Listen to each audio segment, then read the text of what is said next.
porque este Melquisedec, rey de Salem, sacerdote del Dios Altísimo, que salió a recibir a Abraham, que volvía de la derrota de los reyes, y le bendijo, a quien asimismo dio Abraham los diezmos de todo, cuyo nombre significa primeramente Rey de Justicia y también Rey de Salem, esto es, Rey de Paz.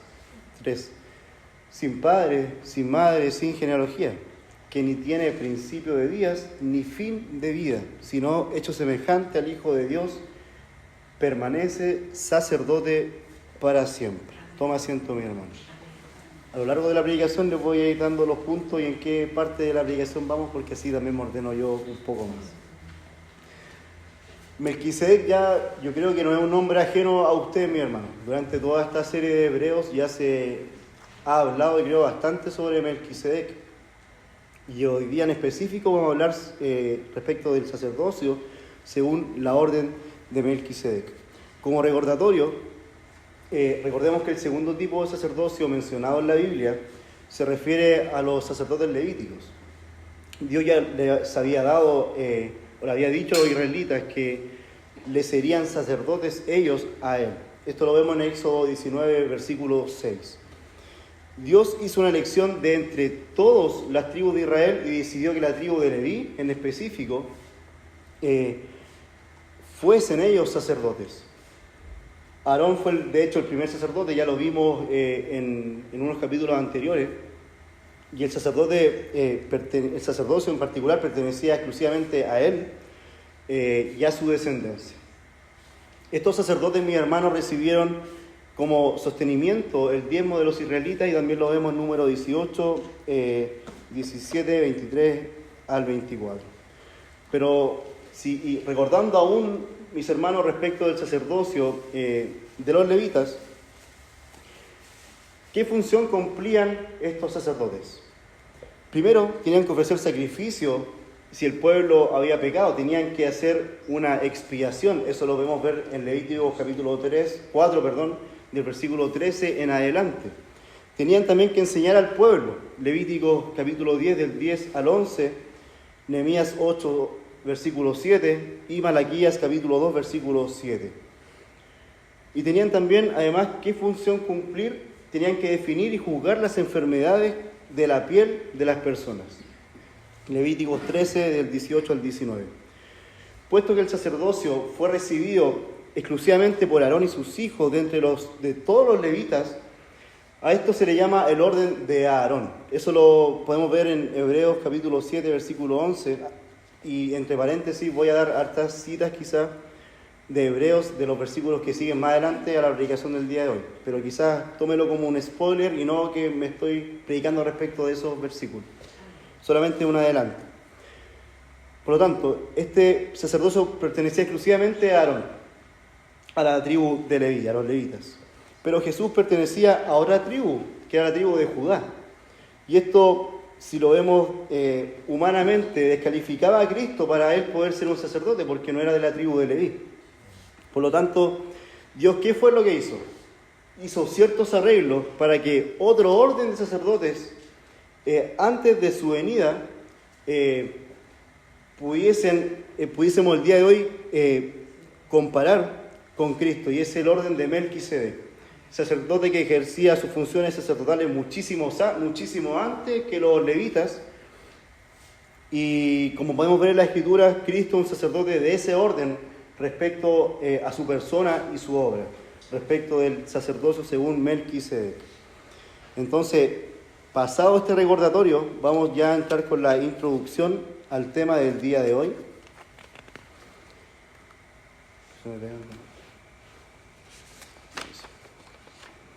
Entonces, Melquisedec, mis hermanos, es el primer sacerdote mencionado en la Escritura. ¿Y dónde se encuentra ubicado este nombre Melquisedec si nos vamos al Antiguo Testamento? Podemos ir a Génesis capítulo 14, versículo 18 al 20, si lo puede tener alguien, mi hermano. Me agradecería mucho que lo pueda leer. 14, versículo 18 al 20.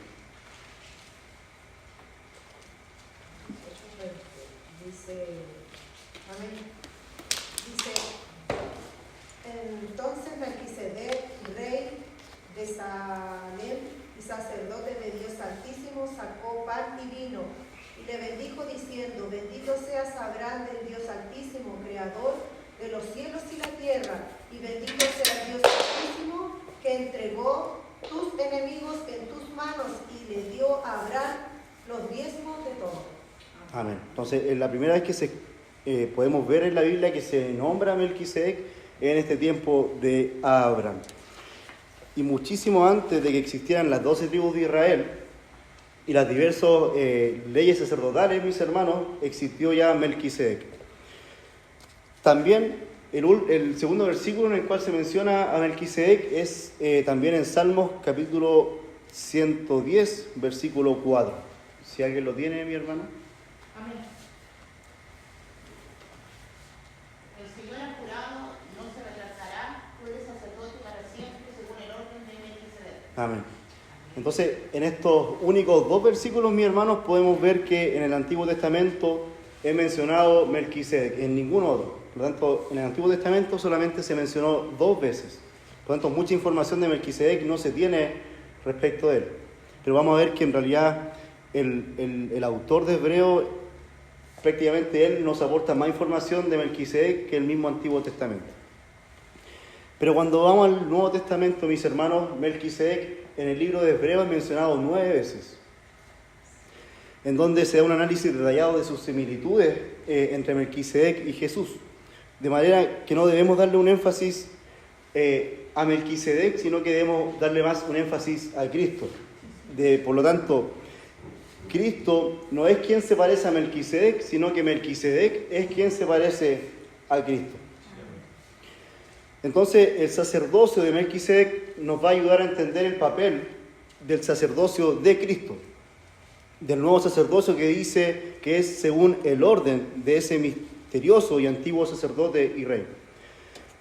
De hecho, hay una semejanza entre los 2 sacerdotes que el autor deseaba explicar, ya que el autor de Hebreos no podía responder la pregunta de los hebreos acerca del sumo sacerdote sin Cristo, o sea, de Cristo, sin apoyarse en la figura antiguo testamentaria. Por lo tanto, recordemos que los hebreos en su mayoría eran judíos, pero no lograban entender el sacerdocio de Cristo si no les era mencionado a ellos y asemejarlo también al sacerdocio de Melquisedec. Por lo tanto, el autor de Hebreo lo vio muy necesario en este tiempo. Y es por esto que el autor, además de amonestarlos en capítulo 5, versículo 11 y en el capítulo 6, versículo 8, el cual debió a instarlos a ellos a poner mayor atención al tema del sumo sacerdocio de Cristo, también el autor necesitaba tanto el trasfondo que leímos recién de Génesis capítulo 14, como también el de Salmos capítulo 110 para lograr una completa comparación entre Melquisedec y Cristo en los textos que recién hemos leído el día de hoy de Hebreos 7, versículo 1 al 3. Por lo tanto, ya haciendo este recordatorio e introducción del tema, ya entramos derechamente a lo que se me encomendó el día de hoy. Voy a leer nuevamente el versículo 1 y 2. Dice: porque este Melquisedec, rey de Salem, sacerdote del Dios Altísimo, que salió a recibir a Abraham, que volvía de la derrota de los reyes, y le bendijo, a quien asimismo dio a Abraham los diezmos de todo, cuyo nombre significa primeramente Rey de Justicia y también Rey de Salem, esto es, Rey de Paz. Recordemos que Abraham derrotó a los 4 reyes del oriente y rescató a su sobrino Lot. Se encontró con Melquisedec y Abraham venía ya con un botín bastante grande, mis hermanos, y aún así le dio el diezmo a Melquisedec, dando cuenta de que Melquisedec estaba por sobre a Abraham. Y en este texto es identificado Melquisedec como rey de Salem y sacerdote del Dios Altísimo. El autor de Hebreos señala que Abraham dio una 10ª parte de su botín a Melquisedec, el cual era el diezmo de ese botín, pero recibió también de Melquisedec una bendición como expresiones claras de la superioridad de Melquisedec sobre Abraham. Eso se puede ver también en Hebreos 7, luego más adelante del versículo 4 al 10. Por lo tanto, Abraham, como hemos dicho, era inferior a Melquisedec, que sirvió como precursor del sacerdocio de Cristo. Y esta verdad claramente demuestra que la superioridad de Cristo estaba por encima a la de Abraham, como también sobre Leví y Aarón.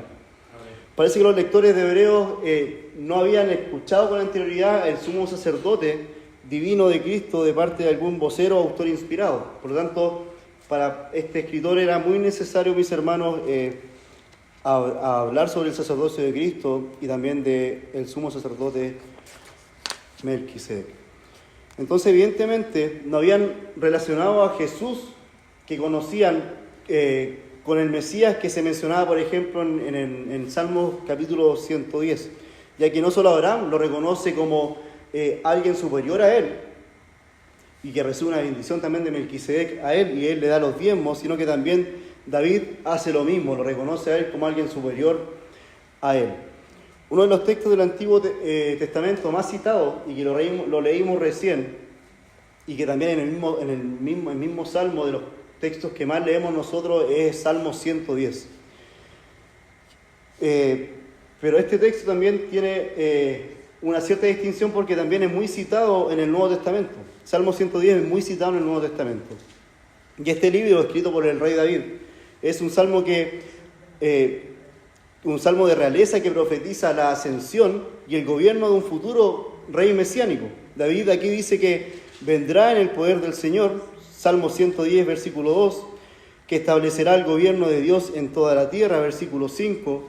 Él juzgará entre las naciones, versículo 6 del capítulo 110.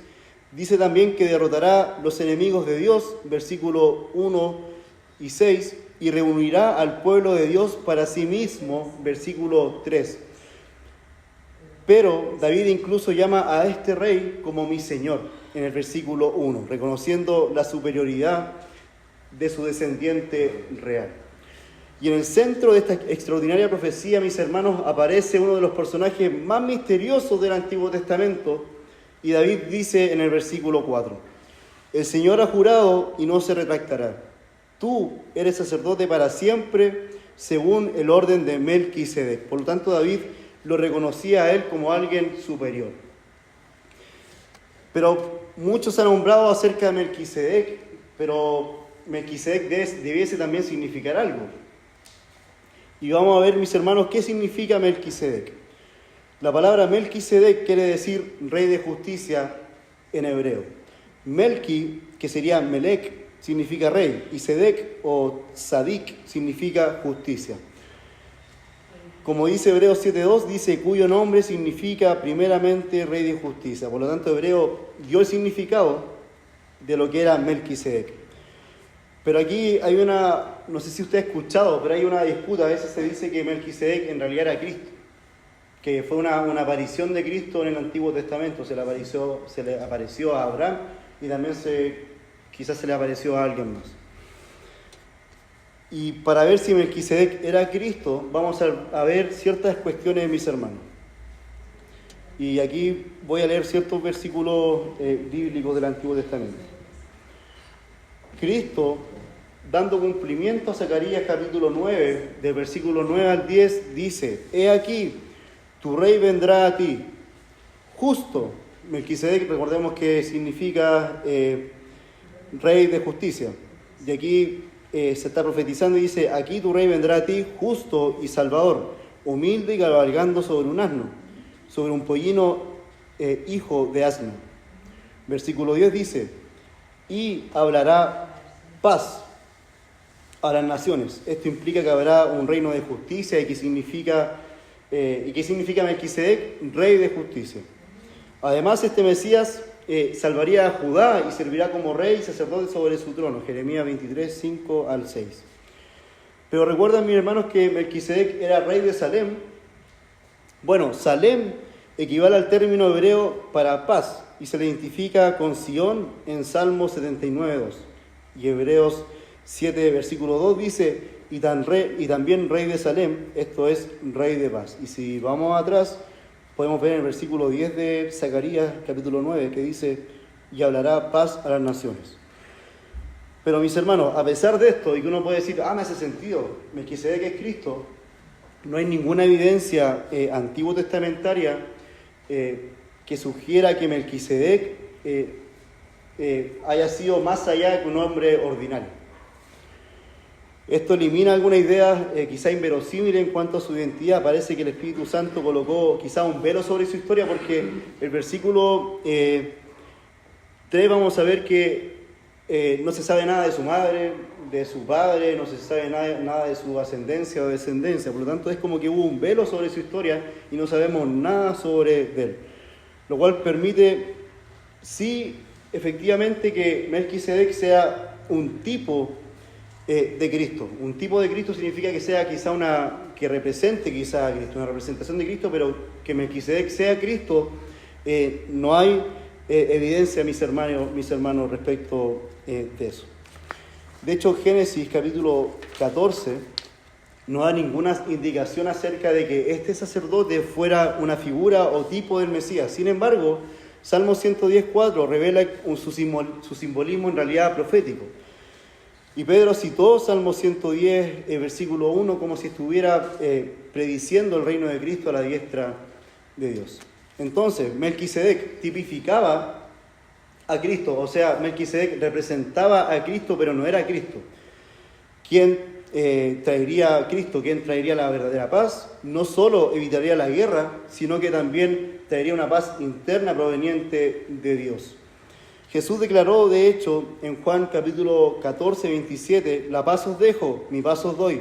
Ya no os la doy como el mundo la da. Entonces, a pesar de que Melquisedec no es Cristo, como lo estamos viendo el día de hoy, los dos sacerdocios están íntimamente vinculados mediante los sacerdocios de Cristo y el de Melquisedec están íntimamente vinculados, mis hermanos, mediante sus características de justicia y sus características de paz. Luego, mis hermanos, del versículo 1 y 2 nos vamos al 3 de Hebreos 7. Dice, sin padre, sin madre, sin genealogía, que ni tiene principio de días, ni fin de vida, sino hecho semejante al Hijo de Dios, permanece sacerdote para siempre. Y antes, mis hermanos, de hablar respecto de esto, pero no, sin perder el hilo, nos vamos a hablar brevemente respecto de unas cuestiones que son y que las veo necesarias para llegar a este punto del versículo 3. Mis hermanos, ¿por qué era necesario cambiar el sacerdocio levítico? Primero, el sacerdocio levítico no llevó nada a la perfección. La sangre de los becerros y de los machos cabríos no pudo quitar nunca el pecado de su pueblo. Número 2, el sacerdocio levítico, mis hermanos, sirvió en un santuario terrenal. Tercero, bajo el servicio arónico era necesario poner nuevos sacerdotes, pues la muerte les impedía a ellos continuar. Cuarto, el sumo sacerdote de los levitas no era libre de pecado. De hecho, los mismos sacerdotes eran pecadores y hubo que ofrendar diariamente por sus pecados. Y quinto, como un motivo por el cual era necesario cambiar el sacerdocio levítico, la ley no seleccionó a los sacerdotes por su pureza moral o por sus ventajas intelectuales por sobre el resto, sino por su descendencia únicamente según la carne y respecto de la tribu de Leví. El único requisito es que fuera de la tribu de Leví, de hecho. Por lo tanto, méritos propios de ellos no había. Pero veamos algunos rasgos importantes del sacerdocio de Melquisedec, quizás como a comparación respecto del sacerdocio levítico. Era un sacerdocio real. Melquisedec era un rey tanto como un sacerdote. La unión de estas dos funciones no se conocía antes en los sacerdotes. No existía un sacerdocio que haya sido rey y a la vez sacerdocio al mismo tiempo. 2, no se relaciona con la ascendencia. Aquí el versículo 3 dice, sin padre, sin madre. Los levitas, ellos por su ascendencia iban siendo sacerdotes, pero en este caso Melquisedec no tuvo padre, ni madre, ni alguien que le sucediera al sacerdocio, por lo tanto no se relacionaba con la ascendencia.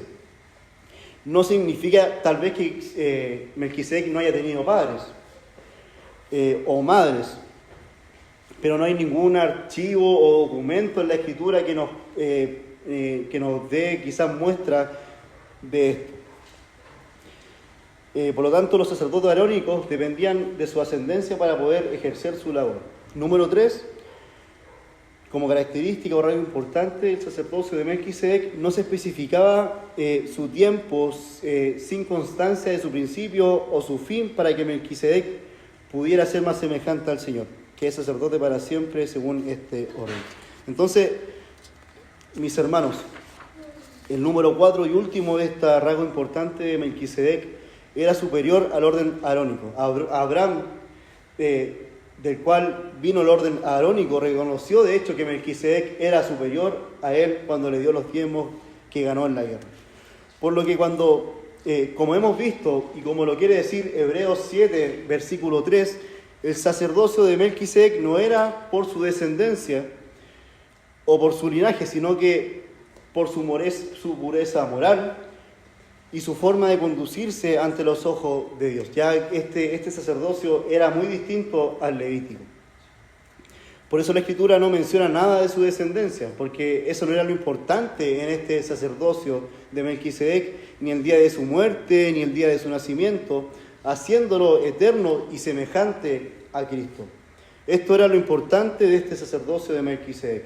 De igual manera, mis hermanos, Jesús fue constituido sumo sacerdote conforme al poder de una vida indestructible, Hebreos 7, versículo 16, Jesús no fue constituido sumo sacerdote por la ley, sino por un juramento de Dios. Así que si hacemos un paralelo entre el sacerdocio de Aarón con el sacerdocio de Cristo según el orden de Melquisedec, podemos distinguir las siguientes cuestiones, mis hermanos. Y aquí les voy a ir leyendo nuevamente el de Levítico y el de Cristo. Cuando vimos por qué era necesario cambiar el sacerdocio levítico, vimos que el sacerdocio levítico no llevó nada a la perfección, pero Cristo, el sacerdocio de Cristo, consiguió por medio de su propia sangre una redención eterna. El sacerdocio levítico sirvió en un santuario terrenal, pero Cristo, en cambio, Jesús, sirve en el santuario verdadero, es decir, en el mismo cielo. Los levitas, bajo el sacerdocio arónico, era necesario poner nuevos sacerdotes, pues la muerte les impedía continuar. En cambio, Jesús mantenía eternamente el sacerdocio que Él posee. Lo veremos después en Hebreos 7, versículos 24 y 25. Luego, la ley no seleccionó a los sacerdotes por su pureza moral o por sus ventajas intelectuales. Y mis hermanos, aquí en esto también se distingue el sacerdocio de Cristo, que el sacerdocio levítico y el de Melquisedec son diferentes en cuanto a su calidad. Por lo tanto, como Melquisedec, Cristo es un gobernante, recibe nuestra reverencia, Cristo nos bendice, y como Melquisedec le ofreció pan y vino a Abraham para confortarlo y sostenerlo después de la batalla que tuvo, así nuestro Señor como sacerdote nos refresca y nos sostiene siempre, mis hermanos. Siempre, mis hermanos. Él hizo esto, por ejemplo, con Esteban a la hora de su martirio. Nuestro Señor se manifestó a Esteban cuando estaba siendo apedreado para poder sostenerle a él. Y Él hace lo mismo con nosotros todos los días de nuestra vida. Siempre está dándonos un rico pan y un rico vino, mis hermanos, confortándonos y sosteniéndonos el día a día. Hay un texto que vi, mis hermanos, de una página de Ligonier, que decía lo siguiente: para los creyentes en Cristo, el sumo sacerdote eterno de Jesús debe ser una fuente diaria de consuelo. Es un sacerdocio, un recordatorio de que cuando olvidamos a Dios, Él no nos ha olvidado a nosotros. Cuando nosotros, por nuestra desobediencia, abandonamos a Dios, podemos saber que Él no nos ha abandonado. Tenemos un mediador perfecto en el cielo que aboga por los méritos de su propia sangre derramada por nosotros, trayéndonos de regreso a Dios a través del arrepentimiento y la fe en Él. Los últimos versículos que les quiero leer, mis hermanos, para estar concluyendo, son los siguientes. Y tómeme, por favor, mucha atención. Primera de Pedro, capítulo 2, versículos 5 y 9 y 10. Dice: vosotros también, como piedras vivas, sed edificados como casa espiritual y sacerdocio santo, para ofrecer sacrificios espirituales aceptables a Dios por medio de Jesucristo. 9. Mas vosotros sois linaje escogido, real sacerdocio, nación santa, pueblo adquirido por Dios, para que anunciéis las virtudes de aquel que os llamó de las tinieblas a su luz admirable. 10. Vosotros que en otro tiempo no erais pueblo, pero que ahora sois pueblo de Dios, que en otro tiempo no habíais alcanzado misericordia, pero ahora habéis alcanzado misericordia. Apocalipsis capítulo 1, versículos 5 al 6. Y de Jesucristo el testigo fiel, el primogénito de los muertos y el soberano de los reyes de la tierra, al que nos amó y nos lavó de nuestros pecados con su sangre y nos hizo reyes y sacerdotes para Dios, su Padre. A Él sea la gloria e imperio por los siglos de los siglos. Amén. Apocalipsis 5, versículos 9 y 10. Y cantaban un cántico nuevo, diciendo: digno eres de tomar el libro y de abrir sus sellos, porque tú fuiste inmolado y con tu sangre nos has redimido para Dios, de todo linaje y lengua y pueblo y nación. 10. Y nos has hecho para nuestro Dios reyes y sacerdotes, y reinaremos sobre la tierra. Mis hermanos, en Cristo todos los creyentes forman parte de ese sacerdocio, en el que Cristo nos ha asociado, y ahora somos reyes y sacerdotes junto con Él. Pero además de ser sacerdotes, mis hermanos, también ya no existe un templo físico. Pero dice la palabra que ahora existe un templo que es viviente y que somos nosotros que estamos en movimiento siempre. Quiero que leamos 1 Corintios 3, 16. Por favor, si alguien lo tiene, que no lo tengo yo.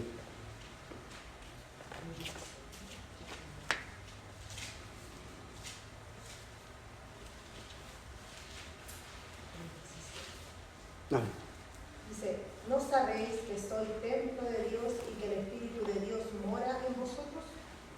Amén.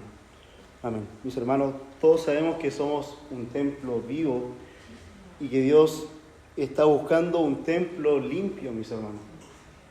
En el Antiguo Testamento habían 3 fiestas en particular, que era la fiesta del tabernáculo en la época de Moisés,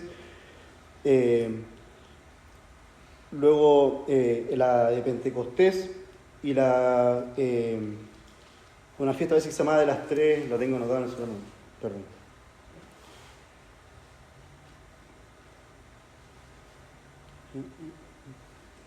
Claro, los panes sin levadura, las fiestas de las semanas y la fiesta del tabernáculo. En estos eventos, mis hermanos, lo que hacía el pueblo de Dios, y por su pecado tenía que llevar sacrificios, tenía que llevar ofrendas delante de Dios para poder pedir perdón. Y tenían que ir a un lugar físico para poder pedir perdón, porque decía que el Espíritu de Dios estaba dentro de ese templo, de ese lugar.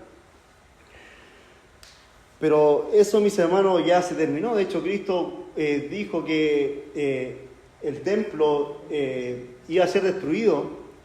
Y los judíos decían: pero ¿cómo? Si este templo fue construido en 40 y tantos años, y viene este hombre que se dice ser el Mesías y dice que en 3 días el templo va a ser destruido, eso es imposible.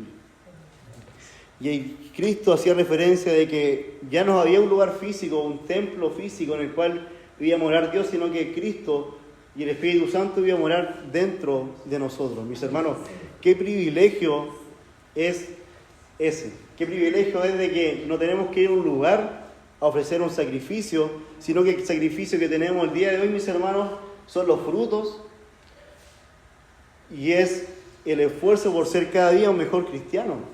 Es un privilegio, mis hermanos, tremendo. Y la pregunta que le hago el día de hoy, y quiero que reflexione, por más que hayamos hablado sobre Melquisedec y sobre el sacerdocio de Cristo, quiero que reflexione, mis hermanos, respecto de que ¿qué templo es usted el día de hoy? ¿Es un templo limpio?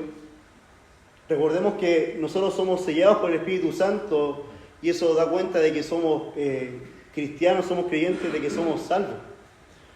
Pero teniendo este privilegio de ser templos vivientes, templos vivos, que templos que nosotros ya dice que la palabra que ya no vivo yo, sino que Cristo vive en mí, y que mi cuerpo es de Cristo, mi cuerpo es del Señor.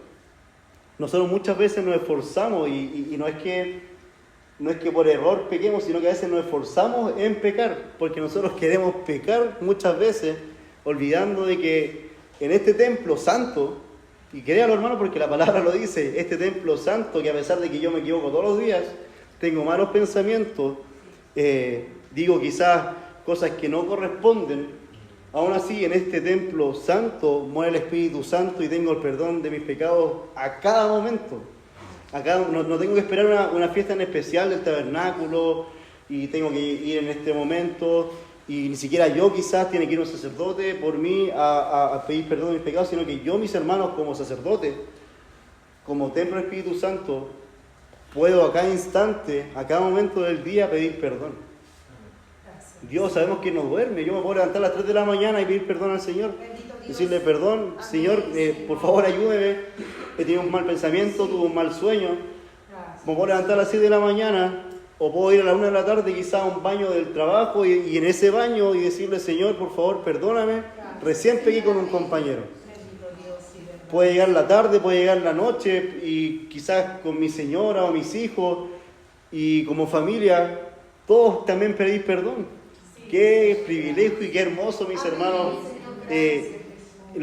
esto que nos ha dado el Señor y que gracias a Él, a su sacrificio perfecto, que fue el sacrificio perfecto, mis hermanos, delante del Señor, nos abrió las puertas, nuestro Dios, y poder nosotros ser salvos y ser templos vivientes, mis hermanos. Así que quiero que se vaya con ese pensamiento y esa pregunta. ¿Es un templo limpio usted el día de hoy? ¿Es un templo limpio, mis hermanos? Ya el Señor o el Espíritu Santo no se va de nosotros como lo hizo con su pueblo antiguamente. Él mora en nosotros permanentemente, de hecho, mis hermanos.